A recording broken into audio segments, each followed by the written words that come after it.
My husband I married for 35 years kept his secret daughter away from us until his death.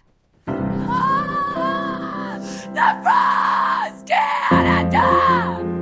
With the kids and children in front! The room was silent as the lawyer opened my late husband's mahogany desk. I expected him to read my name, our children's names, but when his voice cracked and he looked at the mysterious woman in the back row, I knew my 35-year marriage was a lie. He didn't leave us the house. He left it to her. And in that moment, everything I thought I knew about Daniel Whitmore, my husband, my partner, the father of my children, began to unravel. Because that woman wasn't just a stranger. She was his daughter. A daughter I had never heard of. A daughter who had been hidden for decades. And as the lawyer continued reading, one question echoed louder than anything else in my mind: who was Daniel Whitmore really? For 35 years, Daniel Whitmore lived what appeared to be a perfect life. He was a respected architect, a devoted husband, a loving father of two. Neighbors described him as quiet, reliable, the kind of man who waved every morning and fixed things without being asked. He never forgot birthdays. He never came home drunk. He never gave me a reason to suspect that my entire marriage was built on something I didn't understand. But behind that carefully built image was a secret so large, so deliberate, it would shatter our entire family. Because this isn't just a story about betrayal. It's a story about double lives, hidden families, and a truth that stayed buried for decades until death made it impossible to hide anymore.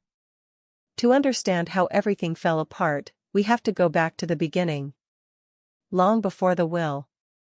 Long before the secret daughter. Back to a quiet suburb just outside Boston in the late 1980s. That's where I first met Daniel. He wasn't the loudest man in the room. He didn't try to impress anyone.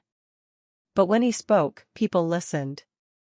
He had a calm confidence about him, the kind that made you feel safe just standing next to him. We met at a mutual friend's dinner party. I remember he helped clear the plates without being asked. He asked me questions about my job and actually listened to the answers.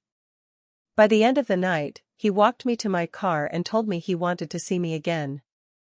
There was no game playing, no confusion, no drama. Just certainty. We were married 2 years later. Our first child came 3 years after that, and our second followed soon after. We built a life the way most people do, slowly, with routines and responsibilities. Mortgage payments, school runs, grocery lists, family vacations, anniversaries. Nothing glamorous, nothing dramatic. Just a normal life. A good life. If there were signs, they were small. So small they didn't feel like signs at all. Daniel traveled a lot for work. At least, that's what I believed. He was an architect working on commercial projects, so travel made sense. Sometimes he would leave on short notice. Sometimes he would come back late on Sundays instead of Friday nights. He said projects were behind schedule, clients were demanding, contractors made mistakes. It all sounded believable. He kept a separate credit card for business expenses. He had a small storage unit he said contained old project files and architectural models. He sometimes took phone calls in another room and spoke quietly. When I asked who it was, he would say, "Just work stuff." And I believed him, because after 10 years of marriage, you don't assume your husband is lying. After 20 years, the idea feels almost ridiculous. After 35 years, it feels impossible. Daniel Whitmore died at 62 from a heart attack. It happened on a Tuesday morning. He left the house at 8:15 like he always did. At 10:40, I got a phone call from the hospital. By noon, he was gone. Just like that. No goodbye, no warning, no last conversation. 1 minute I was a wife, the next minute I was a widow. The days after his death were a blur of casseroles, flowers, and quiet conversations in my living room. People told me how wonderful he was, how respected he was, how lucky I had been to have such a good man. I believed them because I thought the same thing. But about a week after the funeral, something strange happened. I received an envelope in the mail with no return address. Inside was a photograph.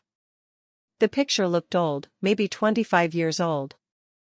In the photo was a younger Daniel, standing next to a woman I had never seen before. And between them was a little girl, maybe 5 or 6 years old. They looked like a family. Not friends. Not coworkers. A family. I stared at that photograph for a long time, trying to make it make sense. I checked the back of the photo. There was nothing written. No date, no names, nothing. Just that image of my husband standing with another woman and a child. I told myself there had to be an explanation. A cousin. A friend's child. A neighbor. Anything but what my mind kept suggesting. I put the photo back in the envelope and told myself I would figure it out later. I never imagined the answer would come so soon. 2 weeks later, we gathered in a lawyer's office for the reading of Daniel's will. Our 2 children sat beside me.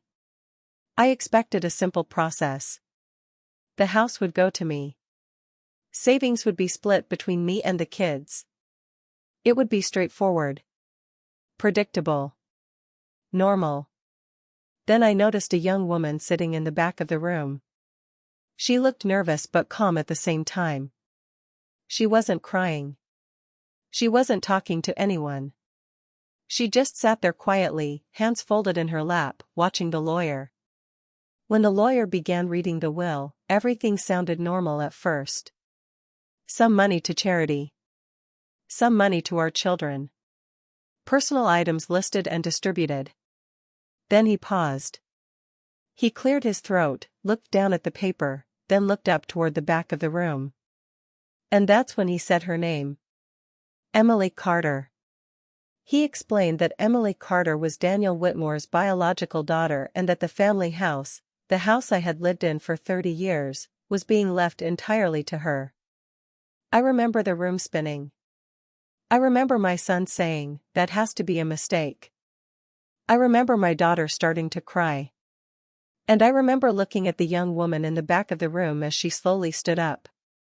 She didn't look surprised. She didn't look guilty. She just looked sad. After the will reading, everything turned into chaos. Our children were angry. They wanted to challenge the will. They wanted to hire lawyers immediately. They wanted answers I didn't have. But more than anything, I wanted to know the truth. I needed to understand how my husband could have a daughter I never knew about. Over the next few weeks, I started going through Daniel's things. Old files, drawers, boxes in the attic, everything. That's when I found the storage unit key.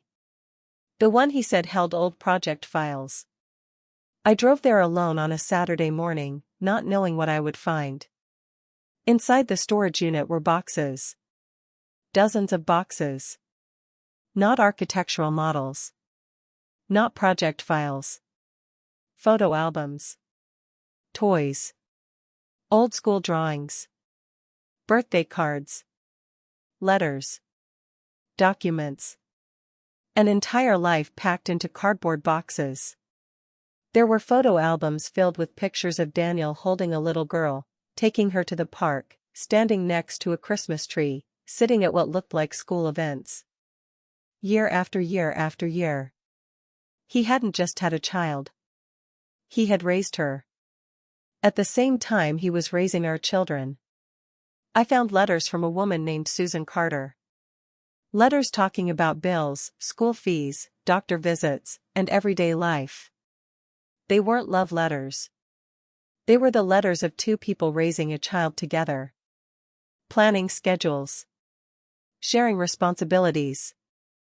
Arguing about money. Discussing homework. It wasn't an affair.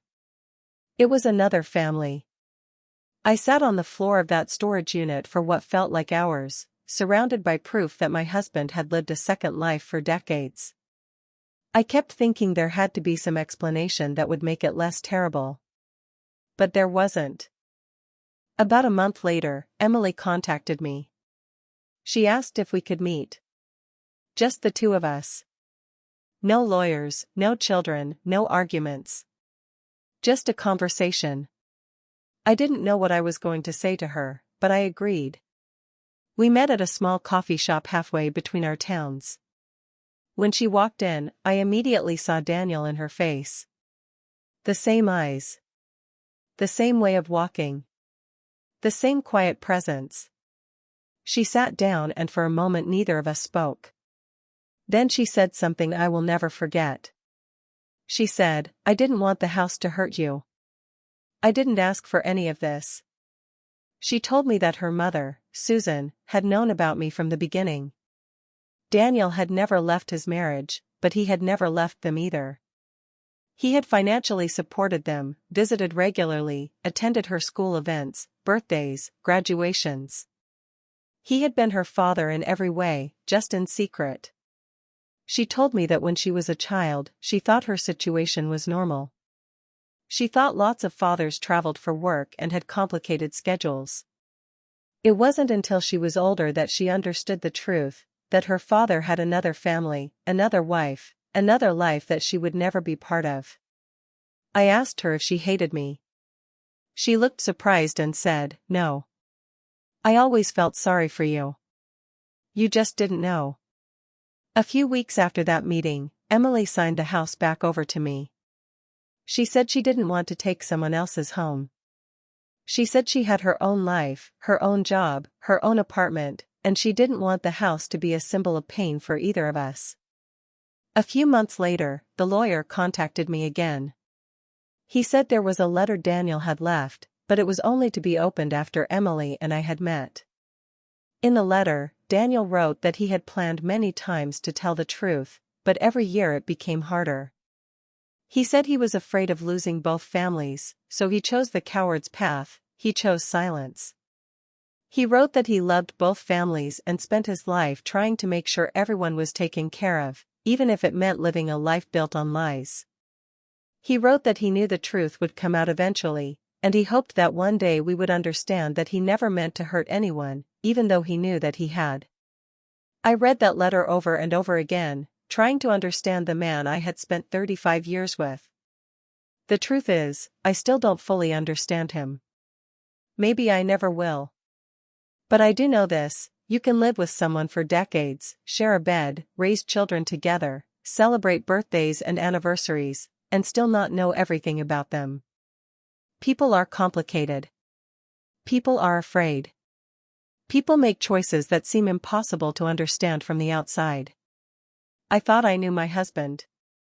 I thought I knew his life, his past, his heart. But the day his secret daughter walked into that will reading, I realized something that still keeps me awake at night sometimes. Sometimes, the person you trust the most in this world is the person you know the least.